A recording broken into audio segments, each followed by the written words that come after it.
Hello student, स्वागत है आप सबका हमारे यूट्यूब चैनल में। आज का हमारा टॉपिक है चाइल्ड डेवलपमेंट, बाल शिक्षा। तो उसमें मैंने 10 क्वेश्चन करा दिए हैं। ये 11वें क्वेश्चन से स्टार्ट करने जा रही हूँ। ऐसे ही थोड़ी थोड़ी मैं पीवाई की कराती रहूँगी 10-20 की सीरीज से।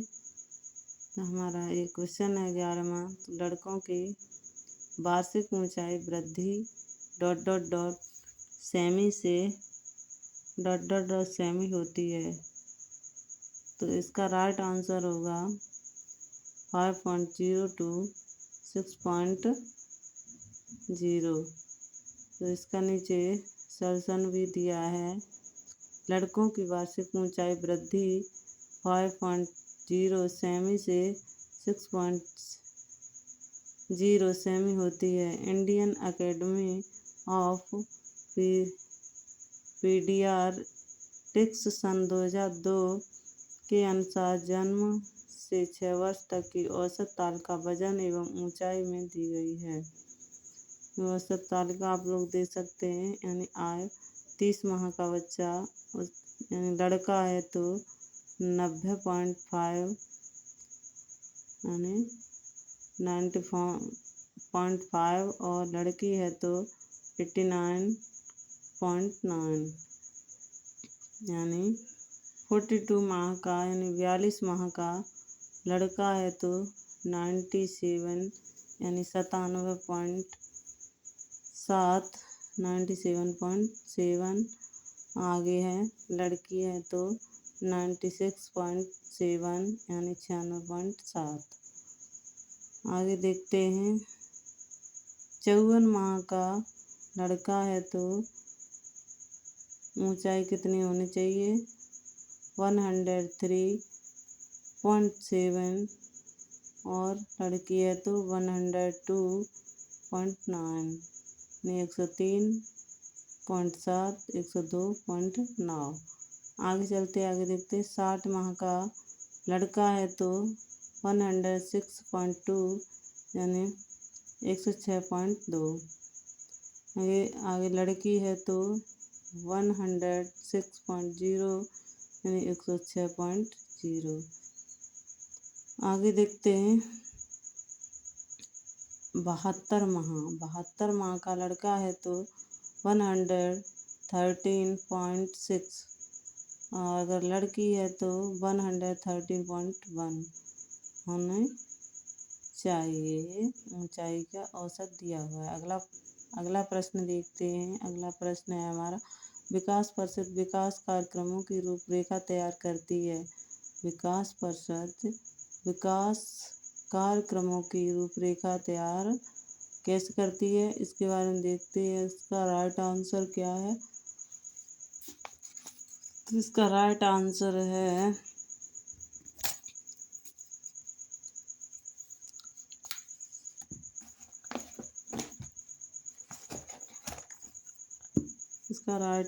है स्टेट डेवलपमेंट कम्युनिटी। क्या है? State development community.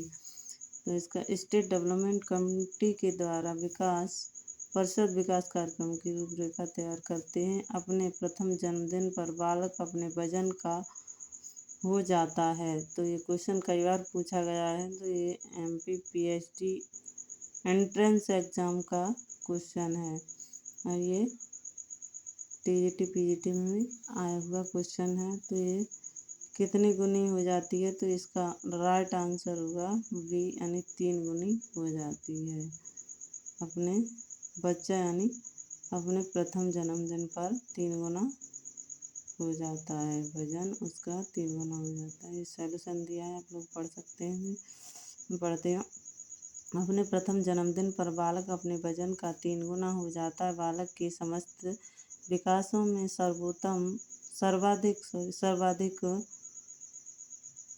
सर्वाधिक महत्वपूर्ण शारीरिक विकास है। शारीरिक विकास में तात्पर्य शरीर के सभी आंतरिक एवं ब्रह्म अंगों के विकास से है। शारीरिक विकास के अंतर्गत बालक के शरीर की लंबाई, भार, शारीरिक अनुपात, अस्थियां का विकास, दांतों का विकास, मांसपेशियों का विकास, आंतरिक अंगों का विकास आदि सम्मिलित किए जाते हैं।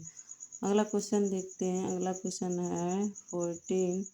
तो एक शिशु की पहली स्वैच्छिक गतिविधि है जिसमें संपूर्ण शरीर सम्मिलित होता है। घुटनों के बल चलना, रेंगना, पलटना, बिना सहारे के बैठना। तो इस पहली स्वैच्छिक गतिविधि उसकी रेंगना होती है। तो शिशु की पहली स्वैच्छिक गतिविधि रेंगना यानी क्रीपिंग है जिसमें संपूर्ण शरीर सम्मिलित होता है। आगे देखते हैं 15।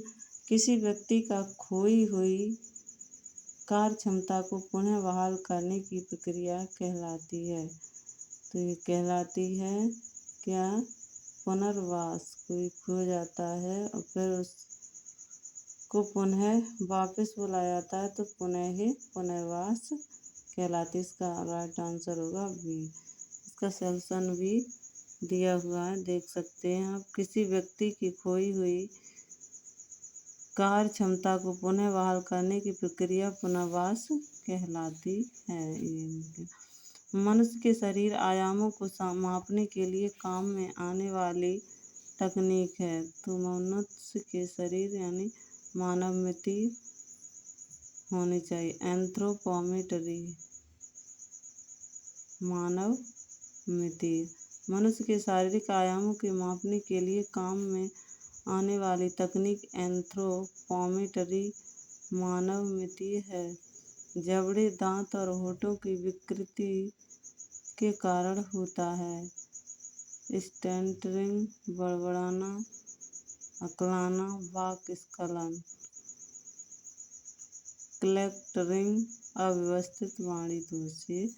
इसका राइट आंसर होगा क्योंकि जबड़े, दांत और होठों की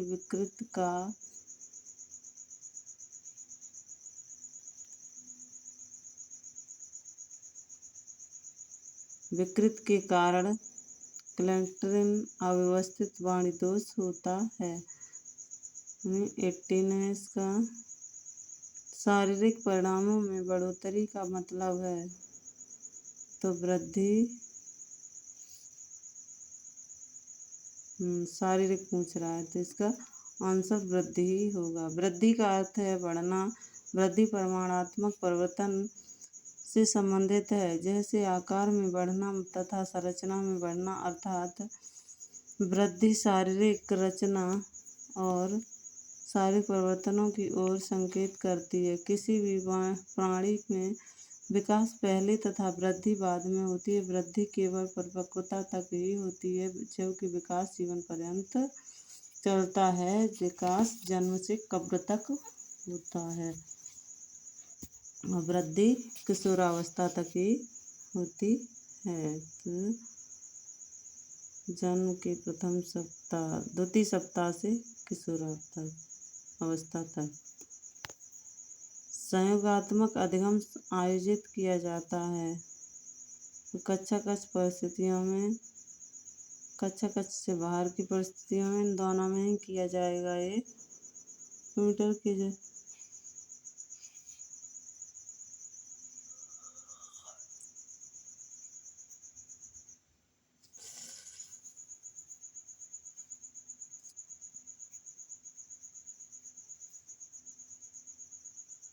अधिगम एक प्रक्रिया है। अधिगम एक प्रक्रिया, अनुभव द्वारा अर्थ निर्माण करना। ये अनुभव एक प्रक्रिया है। अधिगम प्रक्रिया अनुभव द्वारा निर्माण की एक प्रक्रिया है। अधिगम की प्रक्रिया चेतन तथा अचेतन रूप से जीवन पर्यंत रहती है। व्यक्ति का विकास अधिगम प्रक्रिया द्वारा ही होता है। इसका आधार है परिपक्वता। अधिगम की प्रक्रिया में प्रेरणा का होना आवश्यक है। मानव विकास होता है। मानव विकास कब तक होता है? तो मानव विकास क्रमिक होता है, निरंतर होता है, व्यक्तिगत होता है। तो ये सभी होता है। क्रमिक भी होता है मानव विकास, निरंतर भी चलता है और व्यक्तिगत भी होता है। तो इसका राइट आंसर होगा डी। थैंक यू बच्चों, आज के लिए बस इतना ही। ऐसे ही टॉपिक के साथ हम मिलते हैं अगले वीडियो में। Thank you, bye.